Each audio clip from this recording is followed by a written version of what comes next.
May tanong lang po ako. Pag kayo po ay kumakain ng sabaw, ano po ang madalas na ginagamit nyo? Kanan o kaliwa?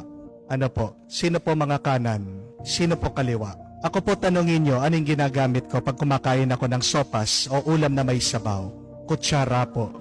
Mabubusog po ba kayo pag kumakain ka ng sopas o ulam na may sabaw na wala kang kutsara? Hindi. Di po ba? Kung binigyan ka lang ng chopstick o binigyan ka ng tinidor, tapos sopas o soup yung ulam mo, anong gagawin mo? E di, kunin mo yung bowl, yung mangkok, dun mo kainin, di po ba? Gagawin at gagawin natin ang lahat para mabusog tayo. Amen?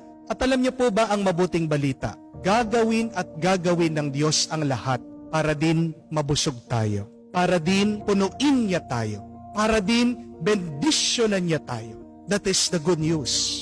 That God will do everything so that we will be satisfied. God will do everything so that we will be filled. God will do everything to bless you. Naniniwala po ba kayo doon? Believe that. Paniwalaan mo yun. Kahit na sabihin mo, marami kang inaalala, marami kang problema, marami kang takot, marami kang kabiguan, marami kang pinagdadaanan, marami kang pagsubok, believe. God is doing everything so that you can be satisfied, so that you can be blessed, so that you can be filled.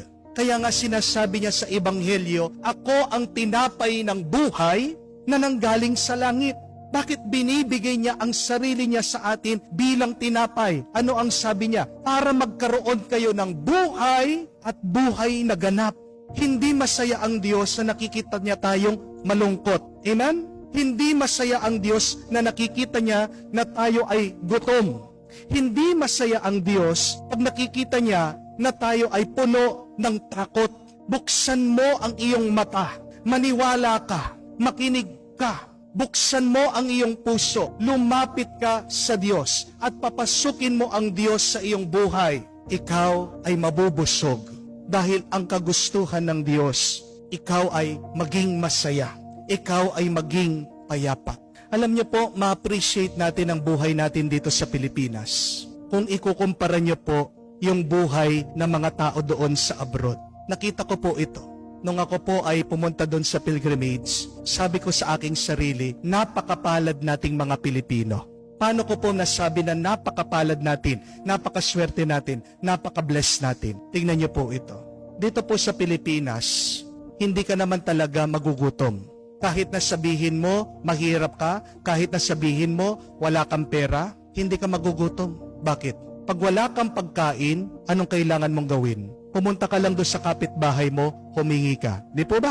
Sabihin mo, pwede bang makihingi ng pagkain? Pwede bang makahingi ng kanin? Bibigyan ka. Hindi ka naman pagbabastusan. Di po ba?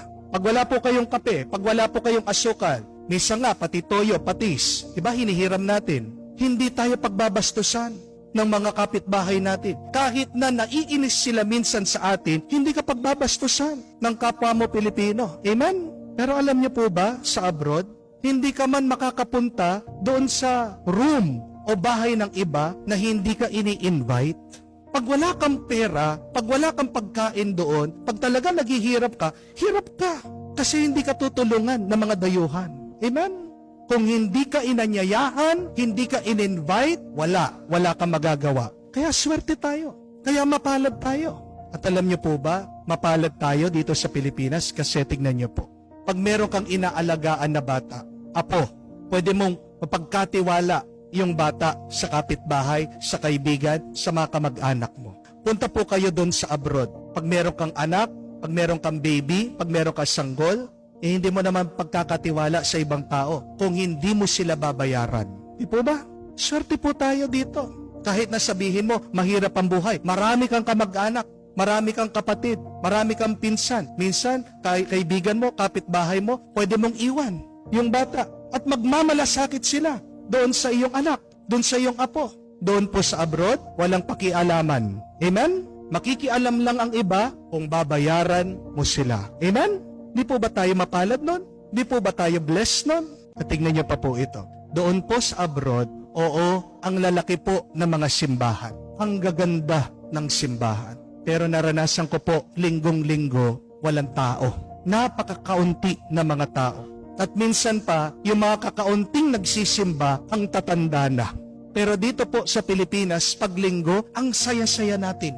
Dahil napakarami mga tao dagsa sa simbahan. Ano po yung epekto nun? Healthy po ang ating pag-iisip.